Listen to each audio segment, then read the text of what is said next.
In 2016, we were introduced to the world of Hawkins, Indiana in Stranger Things.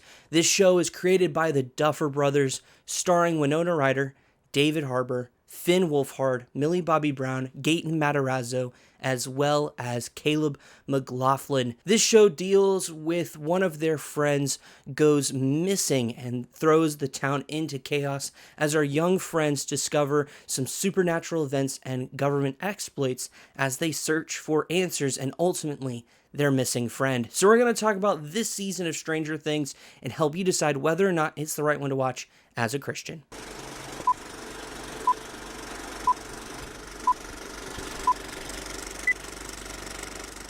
Hey friends, welcome to the channel. I am your host Tim, and we exist to help Christians live in the world, not of the world, by utilizing our convictions in the movies and shows we watch. Stranger Things Season 1 is rated TV-14 for some very scary and fearful images, some gore, some language, as well as some smoking. So we're going to dive into any convictions you may have that may prevent you from watching this season of Stranger Things, any theological themes present within it, and wrap it up with my own personal thoughts on Season 1 of the show. Without further ado, let's dive into the Christian Conviction Meter. If this is your first time here, the Christian Conviction Meter is a series of 5 convictions that may distract or hinder your relationship with Jesus. Ultimately, we are a resource to help you figure out whether or not this show is the right one to watch based on the convictions God has given you. And kicking things off with violence and gore here, it's a pretty gory and violent show. In terms of the violence of the show, there's some hand-to-hand combat, some punching, kicking,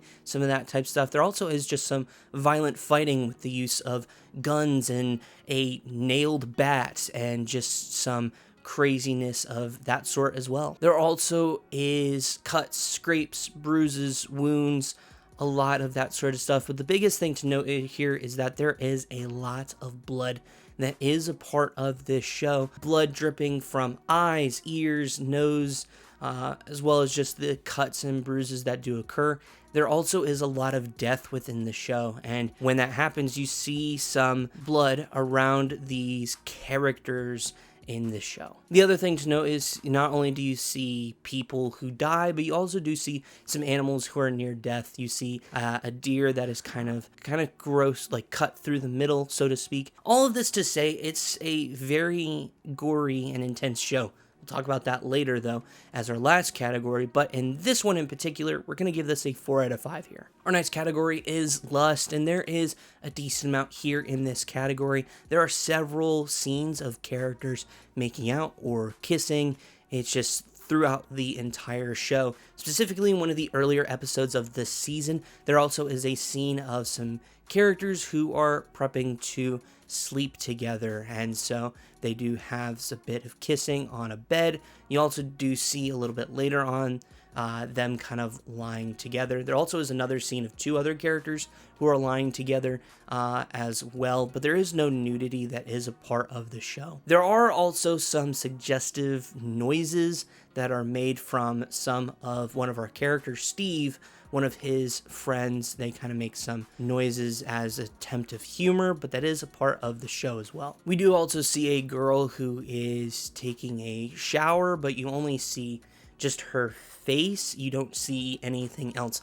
Again, there's no nudity a part of the show, but there still is a lot of some sensuality mixed in throughout here. We are going to give this a 3 out of 5 in this category. Our next category is substances, and because this is the 1980s, smoking is throughout this entire film. Remember, back in the 80s and 70s, smoking was very, very popular. Nearly everyone took a part of it if they so choose to, and you see that a lot throughout here. Cigarettes, there also is some aspirin that's taken, but there also is a decent amount of alcohol also within this season.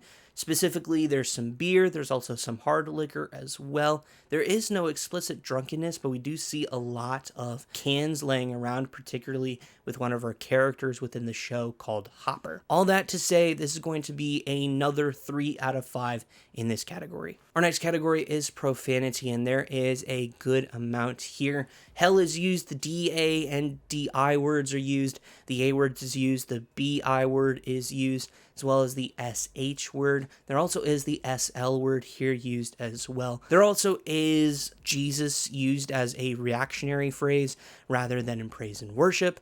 And if I remember correctly, I'm sure there also are a few middle fingers that are used within this season of the show. All of that to say, there's still a good amount of profanity here within the series, and that obviously starts in this season. It's going to be another 3 out of 5 in this category too. Our next category is intense/horror scenes. Now, I do want to preface that this is not explicitly a horror show. Okay, I take that back. This pretty much is kind of a horror show, if we're really putting it in layman's terms. This is a horror show, which does mean you do have a few horror elements to keep in mind here. There is a creature that's throughout the series called a Demogorgon. It is extremely terrifying, extremely creepy in any place. It is just absolutely disgusting. And so is the world of the Upside Down. Picture a dark, desolate, creepy place.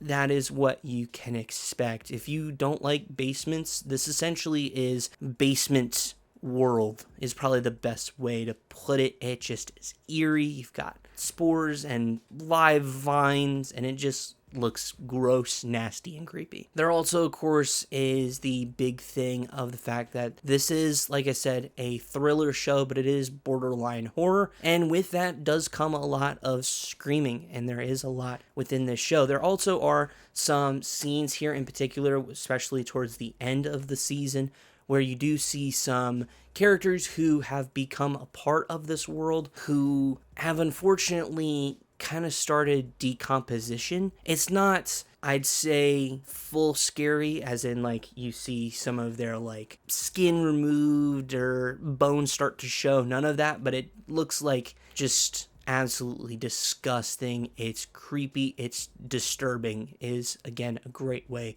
to put that. There also is child experimentation that's a part of the show, as well as cutting up a corpse is also a part of the show. Like I said in the beginning here, it's a pretty gory show, and that continues just in its intensity. It's a very dark show, and like I said, it's pretty much borderline horror. If you're not a horror fan, then this is very like a horror show, but if you are a horror fan, then this may not be a horror show, if you're getting kind of what I'm saying. I'm not a big particular fan of horror in general, but this definitely borderlines the horror genre. All that to say, it's going to be a 4 out of 5 in this category as well. So our grand total on the conviction meter here is going to be a 17 out of 25. The thing to keep in mind here is the fact that it is pretty high in its violence and gore, as well as its intense/horror scenes.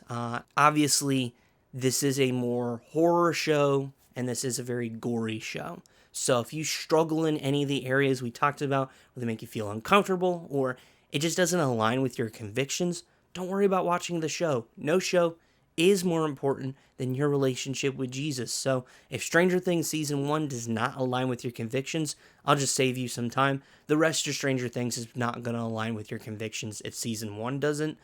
All that to say, keep to your convictions that God has given you. They are important, so make sure to use them. Our next section we dive into is some theological themes that are present within Stranger Things Season 1. And the only thing here that I found in terms of just Christianity, the Bible, the church, any of that, is there's a funeral scene in which the minister preaches on those who leave us so young, kind of that classic, we don't know why God takes someone so young, and all this, that sort of speech that is given, that is a part of the show. But there isn't really anything explicitly about Jesus, the Bible, Christianity, the church. None of that is contained within Stranger Things Season 1. And with that wrapped up, it's time to dive into what I think of Stranger Things Season 1. And so I do want to backtrack here to, obviously, before this channel even got started, I remember trying to watch this show just a little bit after COVID. I've heard of the show over the years, but obviously not having Netflix a ton of the time, and then,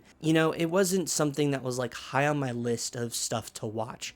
It sounded interesting, but it wasn't interesting enough for me to say, oh, I really need to watch this show. And so I tried watching it over COVID. That didn't work. And then when season 4 came out, everyone was talking about it. I'm like, okay, you know what? I just got to sit down.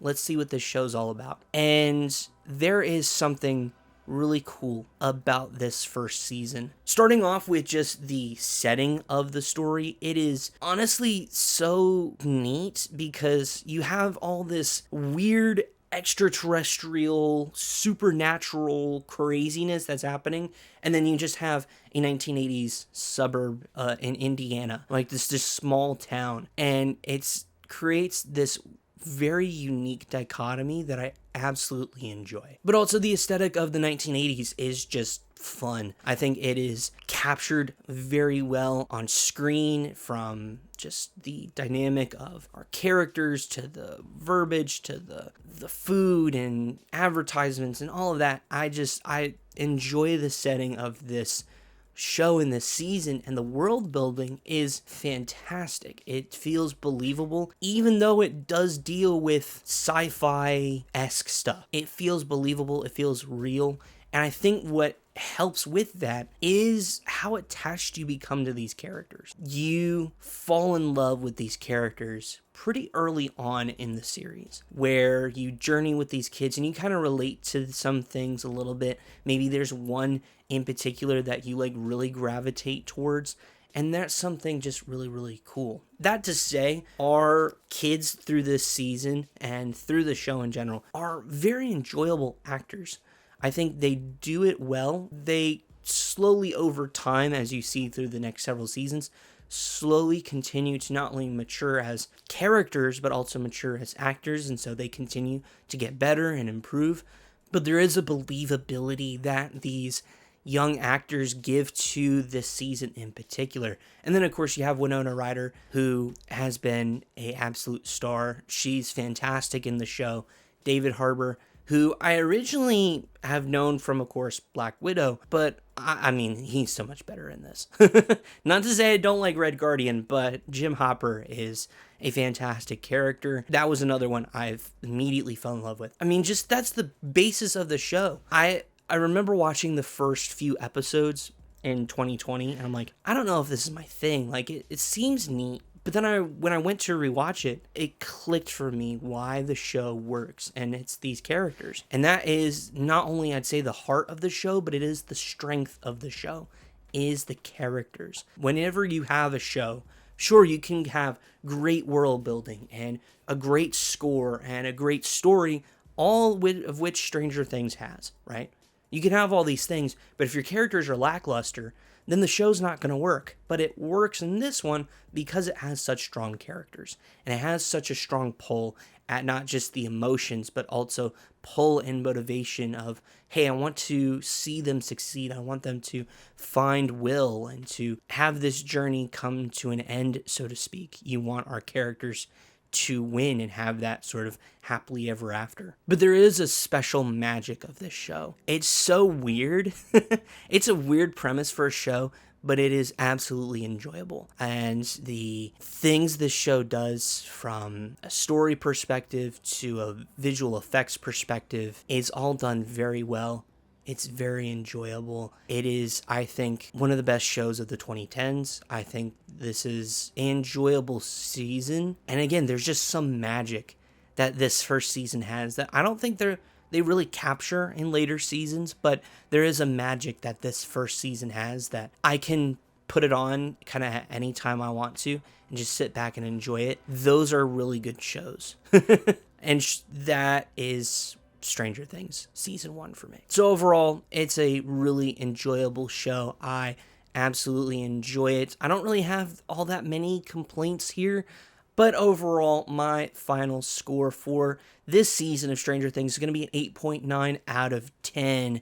With all of my shows, I like to rate each episode and then, of course, take all those scores, add them together, then divide it by the number of episodes on the show. So if stuff seems a little bit lower, that's the reason why. So all that to say, it's still a fantastic show. absolutely enjoy it. So it is a 17 out of 25 on the conviction meter. It's an 8.9 out of 10 in our review. Those are my thoughts, so let me know yours down in the comments below. Let's chat all things about Stranger Things Season 1 in the comments. And while you're down there, consider hitting that like, subscribing for us, joining our community here on YouTube, as the majority of viewers are not subscribed, so feel free to join our community. All that to say, thank you so much for taking time out of your day to spend time with us here. It truly means the world to us. Before you go, there's a few video recommendations over here that YouTube is suggesting to you. I have no idea what they've picked. I hope they nailed it for you, and we'll see you all in the next one.